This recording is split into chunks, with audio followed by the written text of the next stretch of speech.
геодезии картографии и другие законы, которые требуют определенный уровень точности. И если он соответствует, здесь переучет заключается только в перепроверке этих документов, составление акта осмотра, что объект недвижимости не исчез, не сгорел, не уничтожен, не присвоен, и согласование границ земельных участков, который, кстати, должен был быть сделан уже на сегодняшний день в соответствии с земельным кодексом.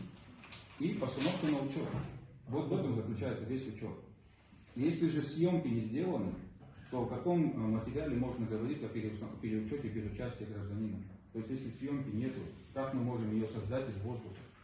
Получается, если у гражданина нет материалов, значит, он не защищен. И мы должны создать эти условия, чтобы он был защищен. А в селах, если мы говорим о сельской местности, в Андаурском районе, кстати, очень интересно, у них большой объем материалов БТИ по селам. Вот в Ачинчинском районе такого объема материалов нет. У них есть хозяйственная книга, которая составляет, по сути, 2 строчки. Это все права гражданина, которые записаны там, и он надеется только на эти 2 строчки. Нет никакого дела, ни плана, ни схемы. И он защищен только с помощью своих соседей, которые могут подтвердить факт того, что он является владельцем. Но граждане наших, которые проживают в наших районах, они к вам, если массово обратятся, допустим, в наших районах есть какие-то офисы, есть да, где-то какие-то штаты, где они будут принимать людей и, значит, встать на определенный кадастровый учет. Эта процедура каким образом делается? В случае массовости, потому что люди хотят зафиксировать, да, вот, все то, что они сегодня владеют, чем владеют. И у вас, вы говорите о том, что до 1 октября вы выполнили, да, требованиям отсрочили, выполнили все требования, вы во всех районах запустили районное деление по кадастровому учету. Они занимаются приемом документов. Насколько мне известно, сегодня как бы, да, люди не знают, куда можно обратиться, получить, вот как раньше в БТИ говорят, наш срок истек, мы не занимаемся этими делами, а куда пойти, получить какие-то справки.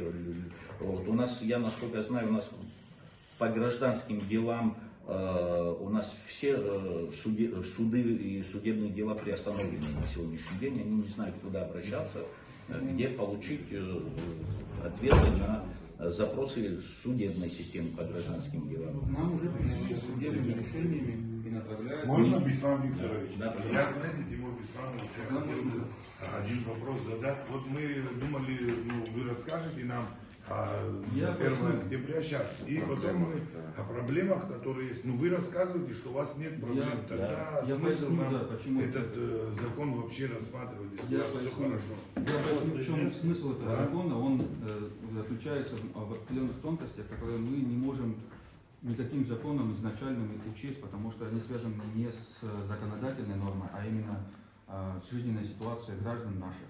Она связана с тем, что у нас 40% населения не имеют никаких документов, а еще 25% оставшихся из общей массы 100% имеют неправильные документы, у которых в одном месте написано фактическая площадь 500 квадратов, там 200 квадратов, а по документам написано 150 квадратов. И когда к нотариусу приходишь, нотариус может вам отказать, если у вас какие-то различия идут, потому что он будет прав, потому что не поймет нотариус, откуда он ему знает, какая из цифр правильная.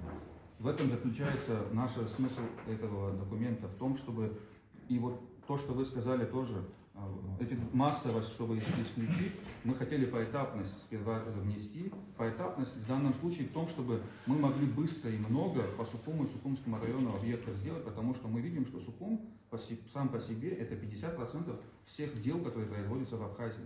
Если мы их быстро и эффективно за 26 год приводим в порядок, особенно очень острых вопросов, то объем нагрузки значительно уменьшается. Мы можем села в массовом порядке сделать массовую инвентаризацию там, где мы знаем точно, что нет никаких вопросов и проблем. Потому что этот вопрос мы можем проговорить с главами этих сел. Но есть, например, это при первом совещании в парламенте, мне сказали, что в Гагарском районе 40% населения не имеют документов, потому что это, по сути, кофейные дома. Люди не оформили их. И сегодня, вот в пятницу, приходили 2 человека, которые оформляли как раз эти дома через суд. Судебный процесс длится 2 месяца по этим делам. Если мы их просто сейчас заставим массово идти туда, в суды, мы просто получим очень страшную ситуацию для граждан, потому что это финансовая нагрузка. Тут же еще заключен другой документ, еще 2 документа, еще две вещи, которые точно так же важны, как и эта поэтапность. Амнистирование сложных, спорных ситуаций, когда граница земельного участка не соответствует параметрам, о которых я говорил.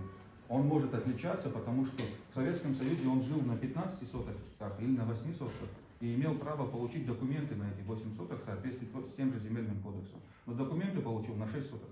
И сегодня он оказался в такой ситуации, что он не может распоряжаться своей собственностью.